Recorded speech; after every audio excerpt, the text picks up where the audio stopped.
Oh yeah, Edge is back. Just what an awesome episode of SmackDown from start to finish. The talent delivered, the promos delivered, the segments delivered. Seriously, what more could you want in an episode than that? But without further ado, my name is Conman167 and this is the Friday Night Smackdown review for June 25th. 2021. We started off the show with the cousins backstage, Roman Reigns and Jimmy Uso having a conversation. The question was, where is Jey Uso? Jimmy had the unfortunate duty to inform Roman Reigns that Jey Uso was not going to be showing up tonight. He said he called him, he texted him, he tried to get a hold of him, and finally he picked up, but just was having none of it. Wants nothing to do with Roman Reigns, wants nothing to do with Jimmy Uso right now. At least that's what Jimmy Uso wants you to think. Now, I'm not just going to try to post some conspiracy theories out there or anything like that, but Jimmy Uso, do you guys think that Jimmy could be playing Roman Reigns? Do you think he has even called Jey Uso? Do you think he's even tried to reach out to him? Because all of a sudden in this segment, Roman Reigns finds out that Jimmy Uso wants to be his right-hand man. It's really convenient that that was the former spot of Jey Uso, and now that Jay's out of the picture, Jimmy is getting the opportunities. Jimmy is getting shots towards the main event, and he's getting one-on-one matches. But to be the right-hand man, you have to prove yourself, according to Roman Reigns. And so the story throughout the evening is going to be, can Jimmy Uso prove himself to Roman? We cut to the ring for a real first segment of the night, and Bianca Belair is there, and boy, what a great babyface she is. This promo was all about believing in yourself and overcoming the bullies. She called Bayley a bully and said that if you believe and you work hard enough and you focus on what you are meant to do, you can overcome any bully. You can put them in their place. You can shut them up. But of course, Seth Rollins has to ruin the party and come on down to the ring and have some words for Bianca Belair. Actually, he started out praising her, but then he started to turn up that heel dial. He threw in a little jab saying that you didn't work as hard as I did. You didn't have to overcome as much as I did. Meanwhile, Seth Rollins got dominated his entire match and won via roll-up, and Bianca saw right through that BS. She was just like, girl, Cue Bayley's music. She comes on down, gets right in the face of Bianca Belair, and you know what that means. Fight, fight, fight, fight. Yep, Bayley and Bianca get into a little bit of a brawl. Cesaro comes on down to the ring, brawls with Rollins a little bit. Back and forth we go to commercial break, and that sets up this mixed tag team match between Bianca Belair and Cesaro versus Seth Rollins and Bayley. I truly loved this match. I thought it was quite good. The four performers did an excellent job at telling their story, getting their spots in, and the finish was incredibly unique. Bianca Belair had Bayley up in the KOD. Seth Rollins slid back inside the ring and accidentally bumped Bianca. This threw her off balance just long enough for Bianca Belair to lose the match as Bayley took full advantage,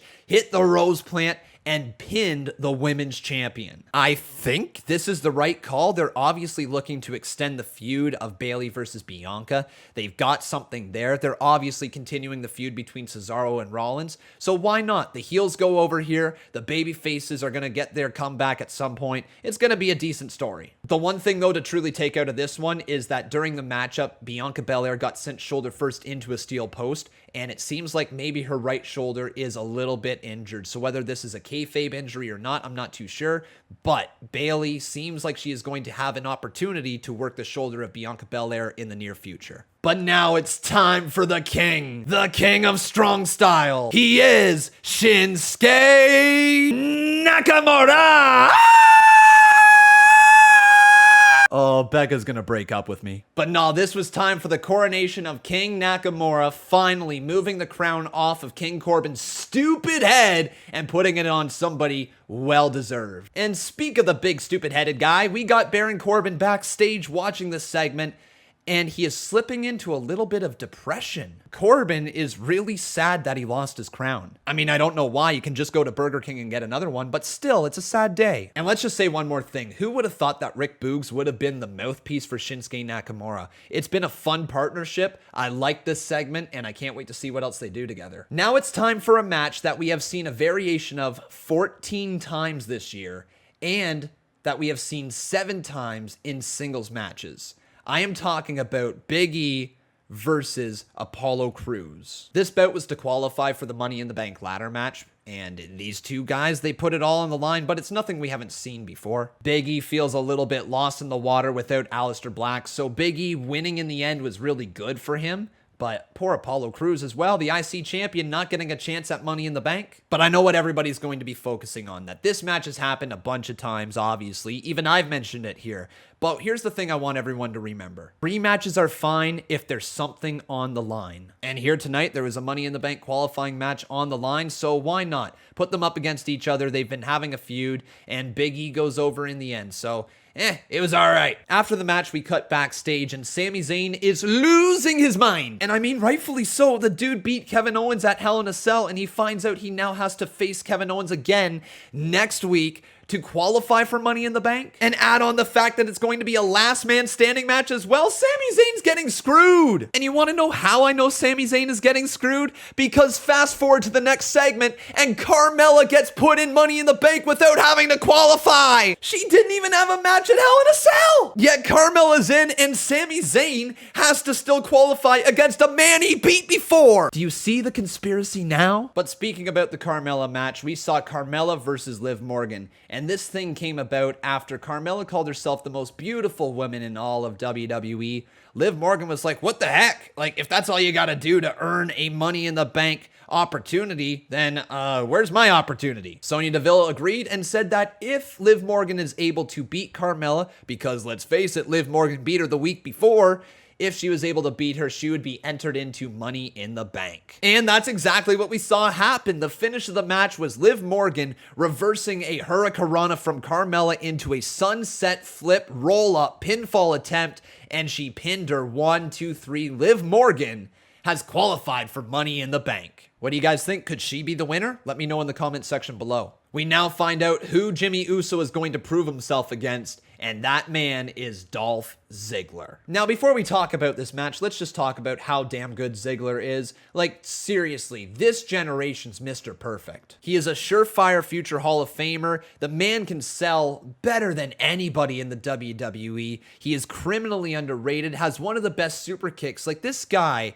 is gonna go down in history as one of the most underrated performers ever. If it weren't for Del Rio giving him that stupid concussion, Dolph Ziggler might have been one of the bigger stars of our generation. I would just love to see him get another opportunity at the WWE title or Universal title at some point in the future. The guy is just so good. Figure out who you can put him with.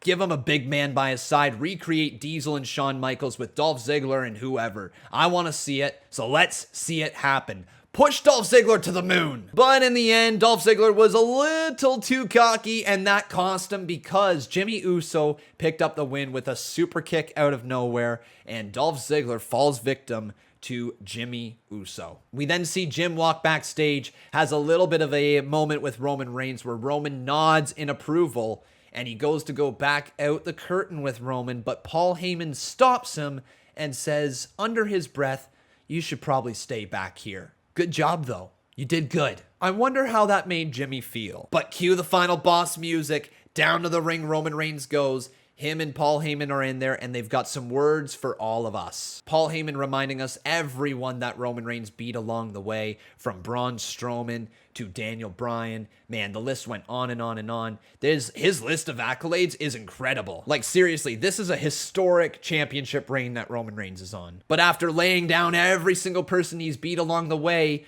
Paul Heyman says that there's no one left. Absolutely no one left for Roman Reigns. Who is next? Roman's beaten everyone. You think you know me? That's right. The Rated R superstar makes his long-awaited return back to SmackDown and goes right after Roman Reigns. They brawl for a little bit. Roman Reigns hits a Superman punch. He goes to get a steel chair, and Edge hits the spear. Game changer. This is where Edge started to get that look in his eyes, only as the Rated R superstar can. Slid out of the ring, looking to grab another steel chair, thinking concerto on Roman, but Jimmy Jimmy Uso makes the save, showing that he truly is here for the family, that he really wants to be the right-hand man, taking the beating from Edge. And boy, did he take a beating. Edge sends Jimmy Uso into the steel steps. He rolls over to the barricade, and Edge had that look in his eye as he speared his ass through the barricade. Jimmy was dead. Jimmy crack corn, but I don't care. Jimmy crack corn, but I don't care. And the show ends with Edge standing alone in the center of the ring, and you just know that his message was heard loud and clear by Roman Reigns. Just a very fun episode of SmackDown overall. I truly enjoyed it. I thought there were some really cool moments, some good wrestling on the show. The story was good overall, so for me, I have to give it an 8.5 out of 10. But of course, that is just my rating, so I want to hear your guys' review down in the comments section below. Did you like the show? Did you not? What did you like from it? What did you hate from it? I look forward to reading them, but take care, everyone. Have yourself a wonderful rest of your day. Make sure you leave a like on this video. Come follow me on Twitter at Conman167, and of course, drop that subscription to this channel, turning on your notifications so you never miss another thing. Thank you so much for watching. I've been Con, and boy oh boy, SmackDown is just a ton of fun to watch. Nakamura!